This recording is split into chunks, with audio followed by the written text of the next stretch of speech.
My wife cheated because I was poor. 1 year later, I returned as the billionaire she regrets. I still remember the exact moment when my world shattered. The sound of a suitcase zipper slicing through the silence, the clinking of expensive jewelry as she packed, and the scent of her designer perfume lingering in the air were unforgettable. The room we once shared, filled with laughter and whispered promises, had turned into a battlefield where I stood alone, outnumbered, outclassed, and utterly disposable. Victoria was leaving me. Her hands moved with mechanical efficiency, folding clothes I had once pulled off her with so much love. There was no hesitation, no second-guessing, just the cold, ruthless precision of someone who had made up their mind long before they said the words out loud. "Nathan, this isn't working anymore," she said, her voice clipped, devoid of the warmth I once knew. "And I can't do this." I swallowed hard, my jaw tightening as I tried to find the right words, but my mind was a chaotic storm of emotions. My wife, the woman who once clung to me in the dead of night, whispering that I was her home, was leaving. Not because I cheated, not because I hurt her, but because I wasn't good enough, because her family had told her so. I should have seen this coming. Maybe I had. Maybe I just didn't want to believe that the woman I loved could be so easily manipulated by Eleanor Whitmore, the matriarch of the family, a woman who breathed wealth and power the way ordinary people breathed air. She stood by the doorway, arms crossed over her expensive silk blouse, watching this spectacle unfold with a thin, satisfied smile. "One should have known better, Nathan," Eleanor said, her voice dripping with the condescending tone she had perfected over decades. "Did you really think this could last? That she would stay with someone who has nothing?" That word, nothing, cut deep. I clenched my fists. "I'm not nothing," I ground out, my voice rough. "You have no wealth, no connections, no legacy." She gestured around the penthouse as if it was hers to dismiss. This was temporary, a distraction for Victoria. Victoria flinched at her mother's words, but she didn't refute them, didn't argue, didn't defend me. I turned to her, heart pounding. "You don't really believe that, do you?" She hesitated. That hesitation was a blade to my chest, a slow, agonizing realization that she wasn't just leaving. She was agreeing. "Nathan, you don't understand," she murmured, rubbing her temples like this was hard for her, like she was the one hurting. "No," I snapped, stepping closer. "Explain it to me, Victoria. Help me understand, because last I checked, we made vows. We built a life together. We fought for this. And now, because your mother thinks I'm not good enough, you're throwing it all away?" She exhaled, closing her eyes briefly before looking at me. "You don't belong in my world, Nathan. You never did." The words hit harder than any punch I had ever taken. I let out a hollow laugh, shaking my head. "Wow, just like that." She folded her arms across her chest as if shielding herself from my disappointment. "It's not just me. It's my father, my brother, my entire family. They'll never accept you, and I—" She bit her lip before whispering, "I can't fight them anymore." The final nail in the coffin. I stared at the woman I once thought would stand by me through everything. And suddenly, I saw her for what she really was, someone who had never been willing to fight for me. Eleanor stepped forward, a victorious gleam in her eyes. "You should leave now, Nathan. Victoria has made her decision." I turned to my wife one last time. "Tell me you don't love me anymore," I challenged, my voice low. "Say it and I'll walk away." Victoria's throat bobbed as she swallowed, her lips parting, but no words came. "That's what I thought," I muttered. The silence stretched between us, thick and suffocating. Then finally she exhaled and whispered, "This isn't about love, it's about reality." Her reality was wealth, power, prestige. My reality was hard work, late nights, and the naive belief that love was enough to bridge the gap between our worlds. I reached into my pocket, my fingers curling around my wedding ring. It felt heavier than ever, like it had absorbed all the weight of my shattered expectations. Slowly, I pulled it off and placed it on the marble counter. The sound of metal meeting stone echoed through the room. "I hope it was worth it," I said, my voice eerily calm. Victoria's eyes flickered with something, regret, sadness, guilt, but it was too late. Without another word, I grabbed my jacket and walked past Eleanor, not sparing her another glance. The scent of her overpowering perfume filled my nostrils, but all I could smell was betrayal. "Goodbye, Nathan," Victoria called softly as I reached the door. I didn't look back. I stepped out of that penthouse into the cold night air and stood there for a long moment, breathing it in. I had entered that building as a husband, a believer, a fool. I was leaving as a man who had lost everything. And yet, deep down, beneath the heartbreak, beneath the humiliation, I felt something else stirring. A Dangerous, burning ember in my chest, a promise. One day, I would be the man they regretted losing. They would see my name everywhere, spoken with admiration and respect. They would hear whispers of my success, of my rise, of my empire. And when that day came, when our paths inevitably crossed again, I wouldn't need revenge. I would simply smile. Rock bottom isn't a moment. It's a slow, excruciating descent. The night I left Victoria's penthouse, I had nowhere to go. No plan, no safety net, no home. The world outside felt different, colder. The city lights that once held the promise of opportunity and ambition now looked harsh, mocking. I walked for hours past the sleek glass buildings where men in tailored suits shook hands over multi-million-dollar deals, past the hotels I couldn't afford, past the restaurants where Victoria and I used to dine. By the time I reached Marcus's apartment, my feet ached and my pride was in shambles. I knocked, and when he opened the door, his face went from annoyance to concern in an instant. "Jesus, you look like hell," he said. "Feel like it too," I muttered, stepping past him. His place was a mess. Empty takeout containers, half-folded laundry, a couch that had seen better days. But right then, it was a palace compared to the street. He shut the door and turned to face me. What happened? I dropped onto the couch and let out a long breath. Victoria left me. Marcus didn't look surprised. If anything, he looked vindicated. Took her long enough. I shot him a glare, not the time. He shrugged. "I told you, man, you were playing house with a woman whose family thinks people like us are background characters in their world. You really thought she was going to fight for you?" I hated how much that stung. I shook my head, rubbing my temples. I thought love mattered more than money. Marcus let out a bitter chuckle. "Love's a luxury, bro. Rich people can afford it because they've got nothing else to worry about. Us? We're too busy surviving." His words hit hard because, for the first time in a long time, I was back in survival mode. Marcus grabbed a beer from the fridge and tossed one to me. "You can crash here for as long as you need." "Thanks," I murmured, cracking it open. But the reality of my situation hit the next morning. I woke up on Marcus's lumpy couch to the sound of his shower running and the unmistakable scent of burnt coffee. For the first few minutes, I forgot. Forgot I was no longer in the penthouse. Forgot Victoria had chosen her family over me. Forgot I had nothing. Then it all came rushing back. I reached for my phone. No texts, no missed calls. Victoria was really done with me. I dragged myself to the tiny bathroom, splashed water on my face, and stared at my reflection. Dark circles under my eyes, stubble creeping along my jaw, a look of dull emptiness that I barely recognized. This wasn't me. I needed a job, a place of my own, something. But that's the funny thing about falling from grace. People love to watch, but no one's there to catch you. I sent out dozens of applications that day. Emails, LinkedIn messages, follow-ups to old contacts. Nothing.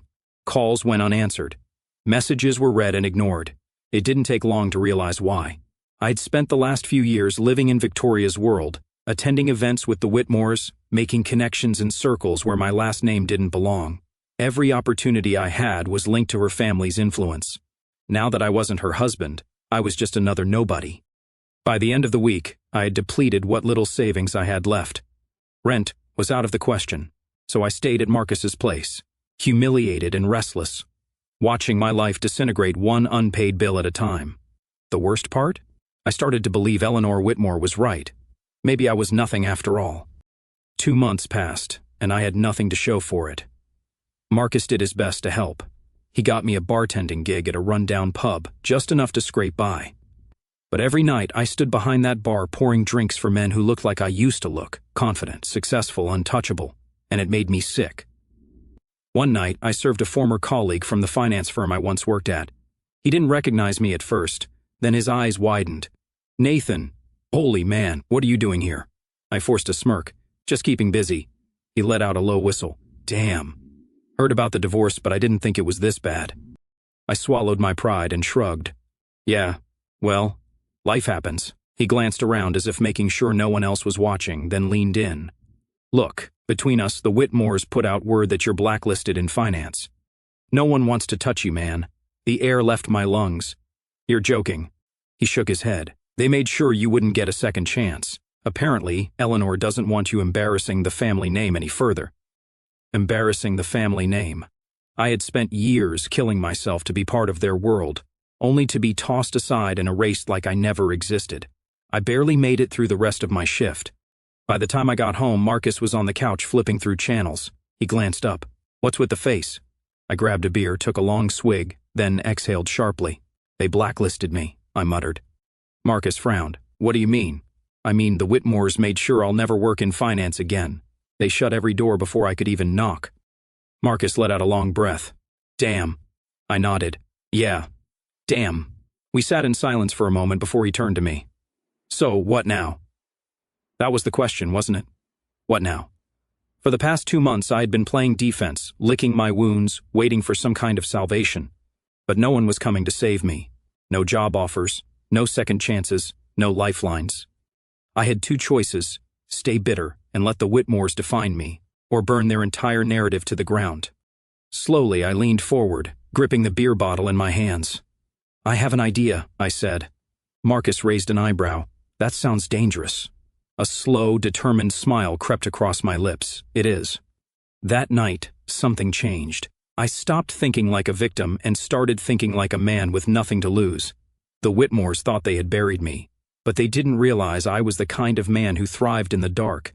Because when you've got nothing left, the only direction to go is up, and I was about to make a comeback they'd never see coming. You know what's funny about hitting rock bottom? At first, it crushes you. The weight of failure sits on your chest, makes it hard to breathe. Every rejection, every closed door, every humiliating reminder of how far you've fallen, it all piles up until you start to believe that maybe this is it. Maybe you were never meant to succeed, maybe they were right.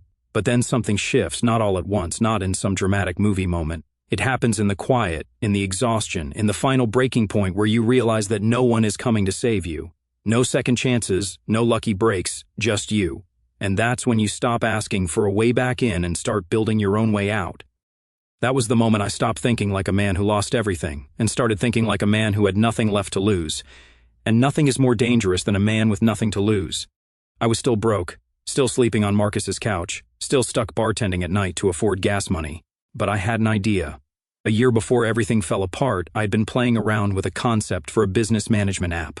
A tool that could help small businesses track finances, manage employees, and automate customer engagement. Back then, it was just an idea, something I never had time to develop because I was too busy trying to fit into Victoria's world. Now, I had nothing but time. So I dusted off my old notes, opened my laptop, and started piecing together the skeleton of what would become Vanguard Solutions. I spent days watching coding tutorials, teaching myself everything I didn't know. The app needed to be simple, powerful, and intuitive. Something that small business owners, not just corporations, could use. I barely slept. During the day, I worked on the app. At night, I went to the bar, pouring drinks for men who reminded me of who I used to be. It was humiliating, but humiliation is a great motivator. I told myself, one day I won't be behind the bar. I'll own the whole damn building. After 2 months, I had a working prototype. It wasn't perfect, but it was enough to show someone. I didn't have the luxury of a network anymore, so I went where the real hustlers were. Small business meetups, startup events, anywhere entrepreneurs gathered. I walked into my first pitch meeting wearing my only suit, the one I used to wear to Whitmore charity galas, now a little loose on me. The investor, a guy named Daniel Weiss, listened for 5 minutes before cutting me off. "This is solid, but I don't see it competing with bigger firms," he said. "You don't have the resources or connections to scale." I clenched my jaw. "I just need someone to take a chance." He sighed, tapping his pen against his desk. "Nathan, the Whitmores blacklisted you. No one wants to invest in a guy they think is toxic to their social circles. I can't risk my reputation." There it was. I wasn't just some struggling entrepreneur. I was a man with a target on my back. I shook his hand and left, my heart pounding with frustration. It wasn't just rejection. It was deliberate exile. They didn't just want me to fail. They wanted to make sure I never even got a chance to try. So I made a decision. If no one would open a door for me, I would build my own. One night, after another long shift, I stopped by a late-night coffee shop, exhausted and ready to quit for the 100th time. That's when I met Julian Carter. He was sitting at the counter reading something on his tablet. I wouldn't have noticed him if not for the brief moment when he looked up, stared at me, and said, "You've got the look of a man who's either about to do something stupid or something brilliant." I smirked tiredly. Could go either way. He gestured toward the seat next to him. "Tell me about it." Something in his voice made me hesitate. Not pity, not curiosity, genuine interest. I sat and told him about the app, the rejections, the Whitmores shutting every door. He listened, nodding, barely interrupting until I finished. Then he smiled. You remind me of myself 20 years ago. I frowned. Aren't you a billionaire investor? He leaned forward, and before that, I was some kid nobody believed in. I know what it's like to fight your way up when the world tells you to stay down. I exhaled sharply. So what are you saying? He slid his business card across the counter. I'm saying, show me a working version of this in 60 days, and I'll consider backing you. My fingers tightened around the card. Why would you do that? He grinned. Because the best investments are the ones everyone else is too blind to see. I worked like a man possessed. Marcus let me turn his tiny apartment into a development lab. Cables everywhere, coffee cups stacked like trophies of exhaustion. I coded, tested, fixed bugs, reworked the UI, and relearned how to hustle. The money I made bartending went into servers, software licenses, everything I needed to get a fully functional version of the app running.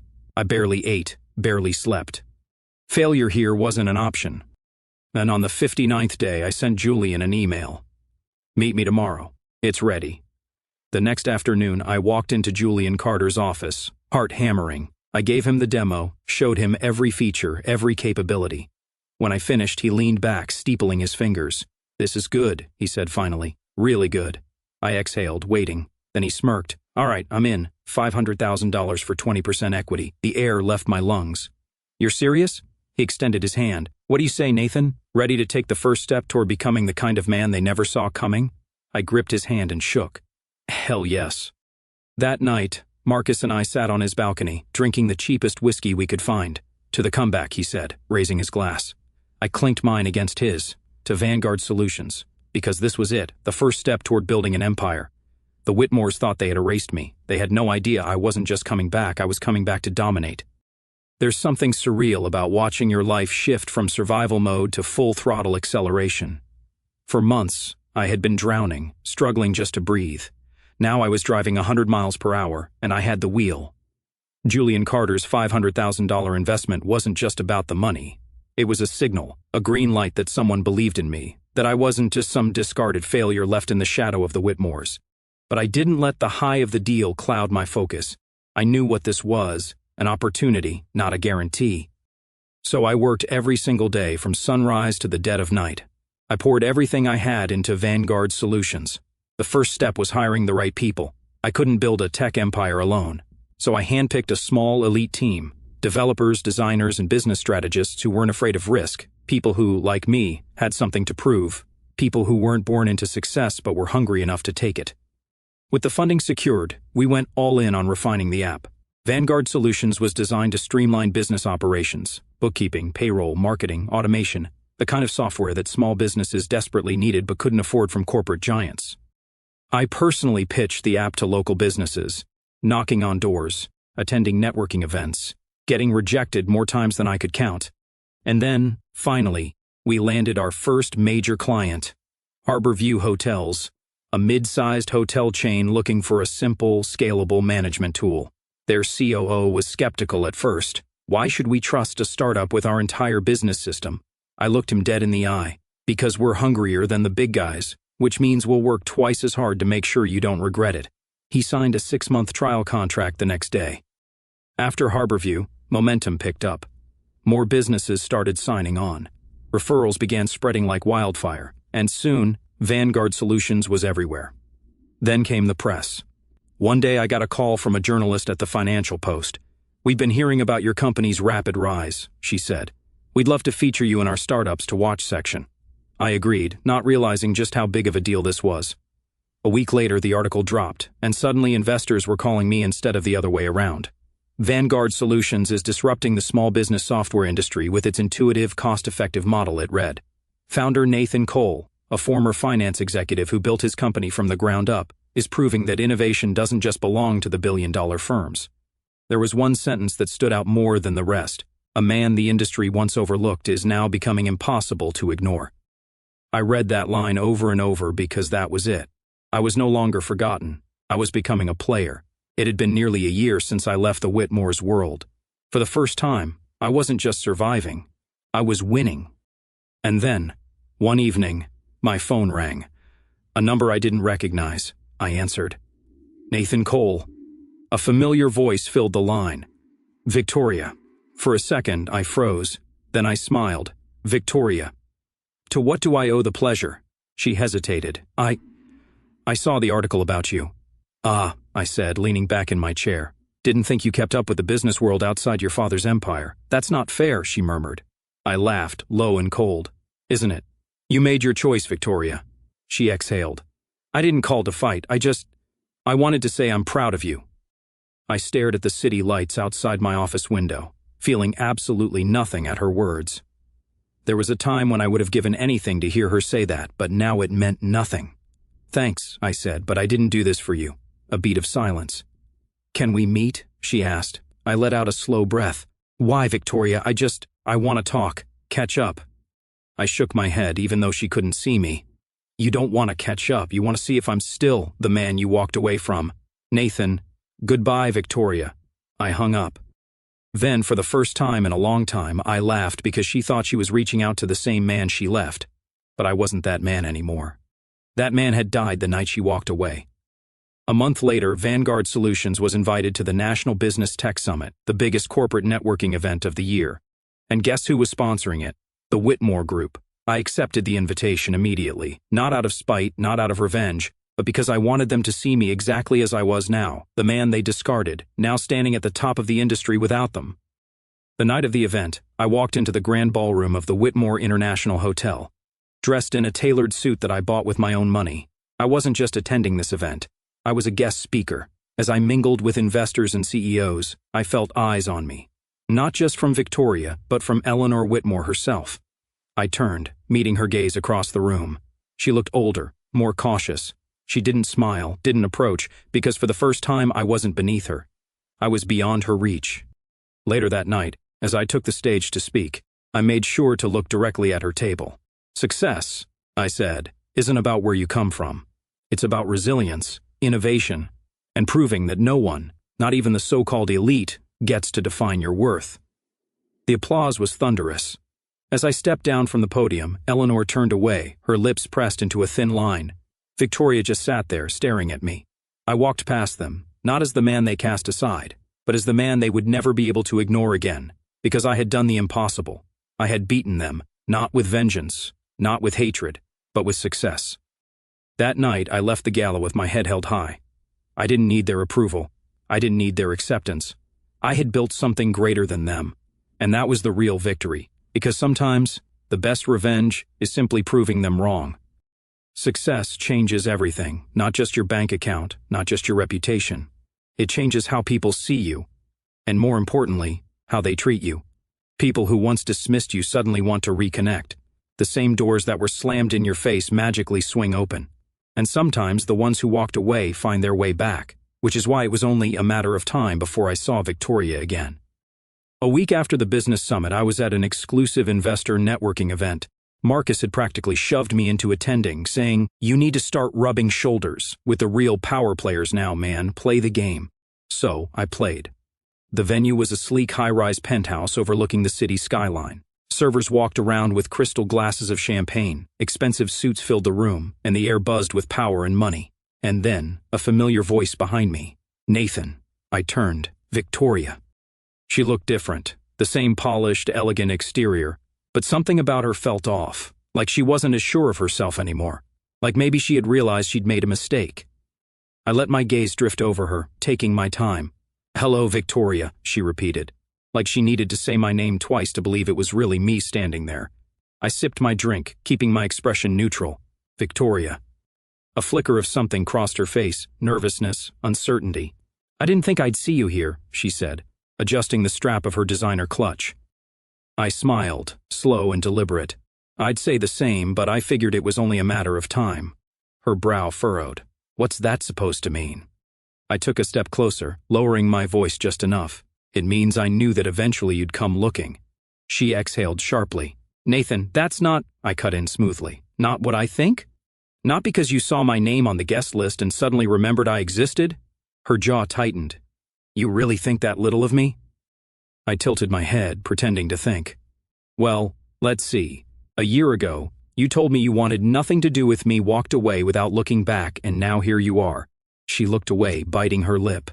"I made a mistake," she murmured. The words just hung there. I let them sit, let them linger, because I wasn't going to make this easy for her. When I didn't respond, she sighed and took a hesitant step closer. I thought I was doing what was best. My family— Yeah, your family. I let out a low chuckle, shaking my head. The same people who blacklisted me from my entire industry. The same ones who told you I was nothing, and you agreed. She flinched. I didn't agree. You didn't fight, I corrected, my voice calm. You let them push me out like I was disposable. And now what? You want to rewrite history? Her throat bobbed as she swallowed. Nathan, please. She looked at me with something I never thought I'd see in her eyes. Regret, not pity, not superiority, just pure, undeniable regret. But the thing about regret is, it's useless when the damage is already done. I leaned in, just enough that she had to look up at me. You know what's funny? I said quietly. A year ago, I would have given anything to hear you say you made a mistake. She exhaled. And now? I smiled. Now I don't care. She blinked, stunned. Nathan. I took a slow sip of my drink, savoring the moment. This wasn't about revenge. This wasn't about anger. It was about clarity. The kind that only comes when you finally stop wanting what once destroyed you. Do you think we could have a second chance? She asked, voice barely above a whisper. I studied her, pretending to consider it, then shook my head. No. She inhaled sharply. Just like that? I laughed. No, Victoria. Not just like that. Like this. I gestured around us at the crowd, the event, the life I'd built without her. See the man you left, the one you thought wasn't good enough, he doesn't exist anymore, I said smoothly. And the man standing in front of you, he doesn't need you. She opened her mouth, then closed it, because what could she say? She had no power here, no leverage, no second chance. She had lost me for good. Victoria's hands trembled slightly as she clutched her clutch bag. I really did love you, she whispered, like it mattered now. I nodded, smiling slightly. I know. Her eyes flickered with something. Hope, maybe. I let her have it just for a second.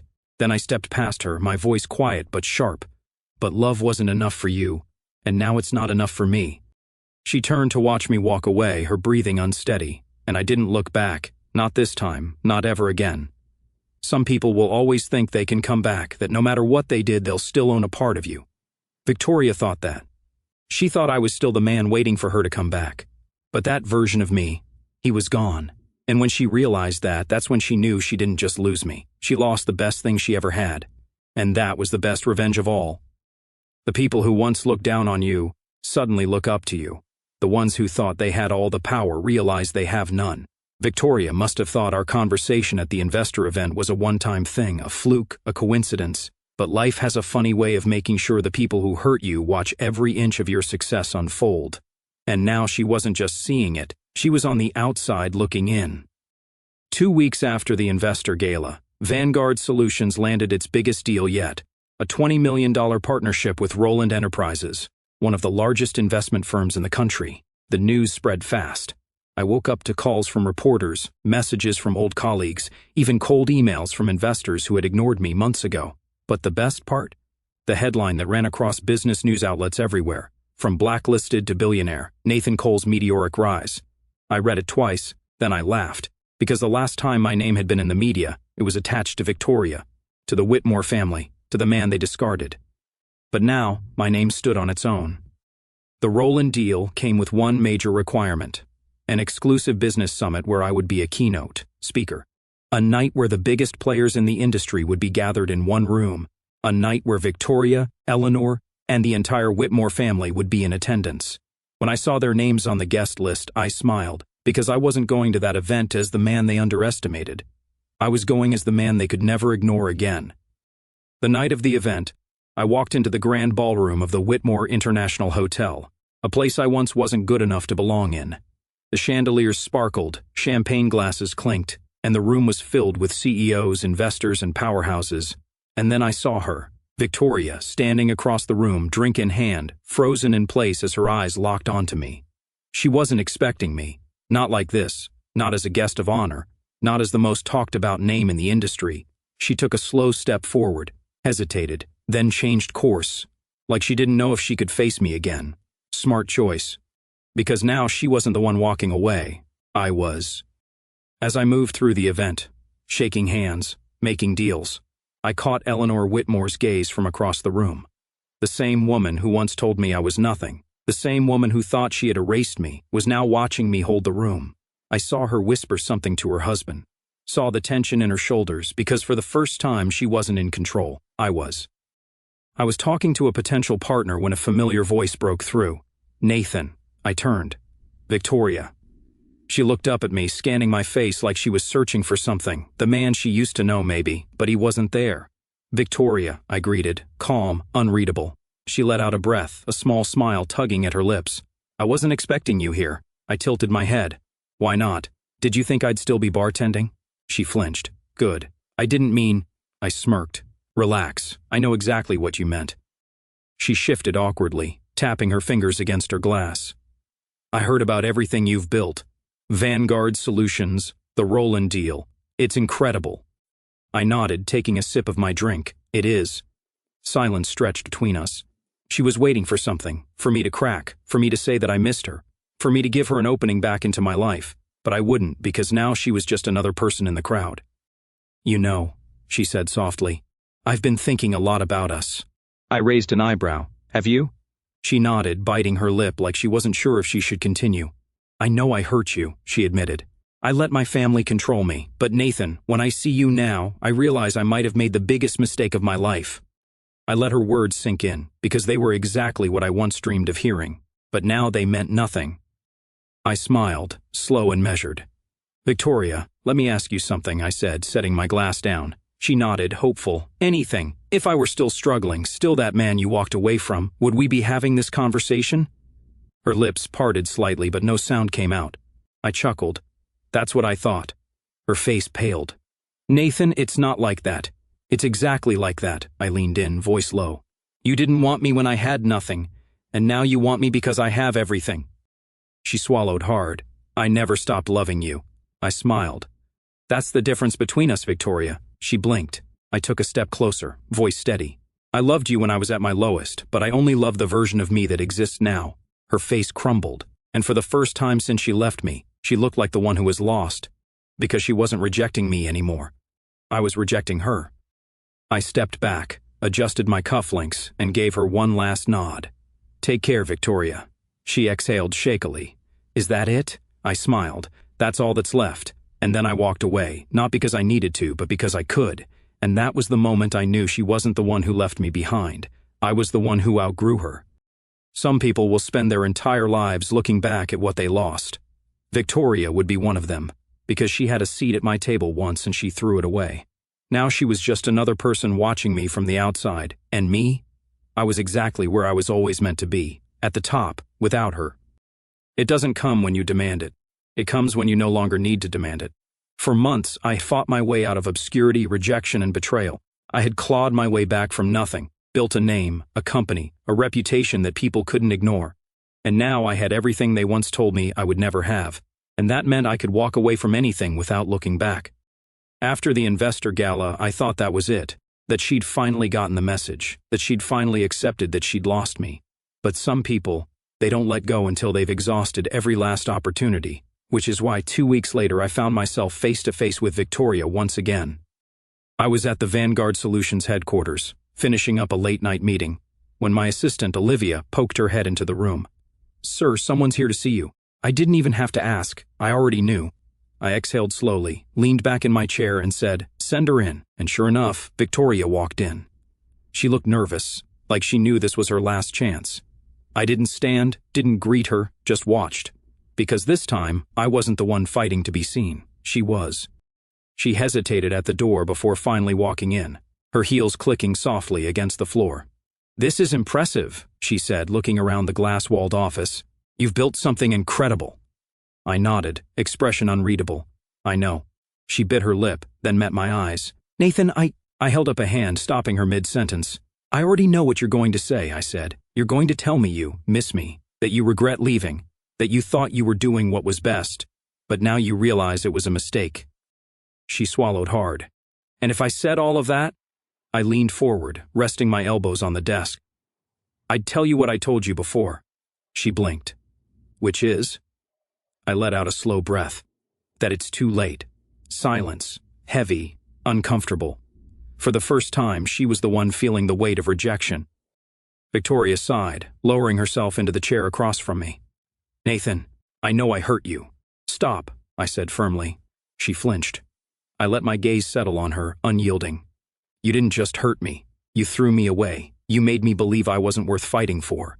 She exhaled sharply, gripping the edge of the chair. I thought I was doing what was best at the time. My family? I let out a short, bitter laugh. Your family didn't force you to leave. You chose to leave. Don't blame them for your decision. Her lips parted like she wanted to argue, but she didn't, because she knew I was right. She lowered her gaze. I thought you'd be angry, she admitted. I shook my head. I was for a long time, she swallowed. And now, I smiled. Now I just don't care. She sucked in a breath, and I saw it, the exact second she realized she had lost me for good. Because there's nothing scarier than indifference. Hatred means there's still an emotional connection, but indifference means you've moved on. And I had, a long time ago. She stood up slowly, as if waiting for me to stop her. I didn't. She hesitated. So that's it? I leaned back in my chair. That's all that's left. She let out a soft, humorless laugh. I guess I deserve this. I didn't respond, because honestly, she did. She took one last look at me, then shook her head. I really did love you, she whispered. I smiled faintly. Not enough. Her breath hitched, and then she walked away. For the first time, not because she had the power to leave me, but because I let her go. After she left, I sat there for a long moment. Not because I was sad, not because I regretted anything, but because I finally felt something I hadn't in years, peace. Victoria was a chapter in my story, a lesson, but not the ending. And as I looked around my office at the empire I'd built without her, I realized I wouldn't change a damn thing. Because if she hadn't left, I wouldn't be here. I wouldn't be this. And that was the greatest gift she could have ever given me. The next morning, I got a text from an unknown number. I hope you find happiness, Nathan. I stared at the message for a long second. Then, without hesitation, I deleted it. No response, no lingering thoughts, just a clean break. Because for the first time in my life, I didn't need to prove anything to her. I had already won. And the best part? I didn't need her to see it. I just needed to keep moving forward, because the future was mine, and I wasn't looking back. Some people will always believe they can come back. That no matter what they did, they'll always have a place in your life. Victoria thought that. She thought she could undo everything with a few well-placed words. But the truth? She lost me the moment she chose to walk away. And now she was just someone I used to know. And me? I was just getting started. There's a strange kind of silence that comes when you no longer need to prove yourself to anyone. It's not the silence of loss or emptiness. It's the silence of contentment, the kind that tells you you've already won. The day after Victoria walked away for the last time, I woke up to a sky painted in shades of gold and orange. For the first time in years, I felt weightless. No anger, no bitterness, just peace. She'd been a storm in my life once, a force that shook everything I thought I knew. But now, she was just a memory. And me? I was a man no longer haunted by what could have been. My phone buzzed. A message from an unknown number. I hope you find happiness, Nathan. I stared at the message for exactly 3 seconds. Then, without hesitation, I deleted it. No response, no lingering thoughts, no second guessing, just a clean, effortless erasure. Because what else was there to say? She was a chapter I had already finished reading, and my story? It was still being written. Vanguard Solutions had grown into something even I hadn't anticipated. After the Roland deal, we expanded into multiple industries. Retail, hospitality, even healthcare. Investors lined up, eager to be part of the empire I'd built from nothing. And me? I had gone from being blacklisted by the Whitmores to being one of the most influential names in business. The irony wasn't lost on me. The same circles that once whispered about my failure were now desperate to align themselves with my success. But the best part? I didn't need them. I had built something so solid, so untouchable, that no one's approval could make or break me anymore. A few weeks later, I sat down for an exclusive interview with Forbes. The journalist, a sharp-eyed woman named Maya Grant, studied me for a moment before asking, "So tell me, Nathan, what drives you now?" It was a loaded question. A year ago, my answer would have been revenge. I would have said something about proving people wrong, making the Whitmores regret ever doubting me. But now, I smiled, shook my head slightly, and leaned back in my chair. Honestly, I said, I don't think about them anymore. Maya tilted her head. Not even a little? I chuckled. Not even a little. Her eyes lit up, recognizing the weight of that statement. So, what changed? I exhaled and realized that success isn't about making others regret losing you. It's about making yourself proud of who you've become. She nodded slowly, scribbling something down.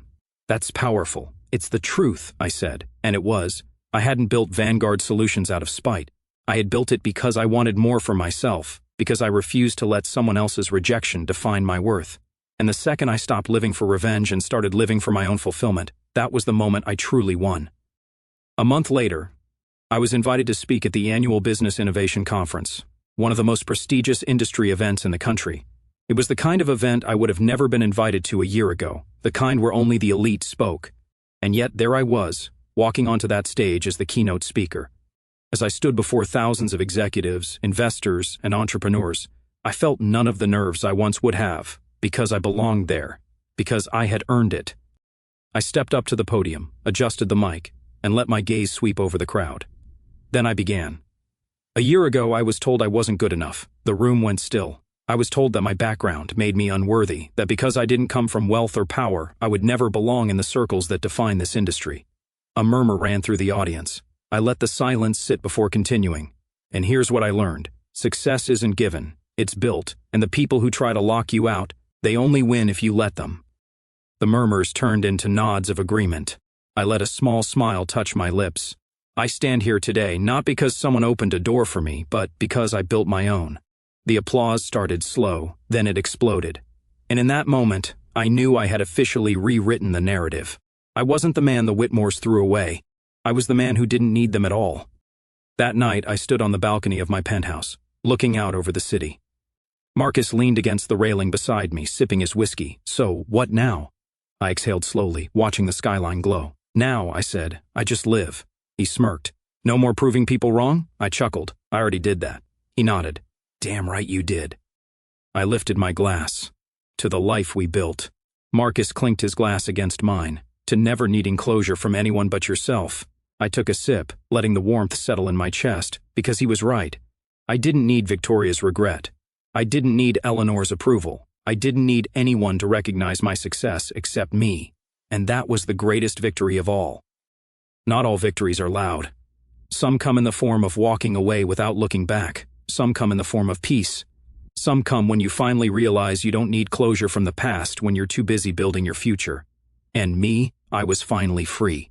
Because the only thing more powerful than proving them wrong is realizing you don't have to prove anything at all.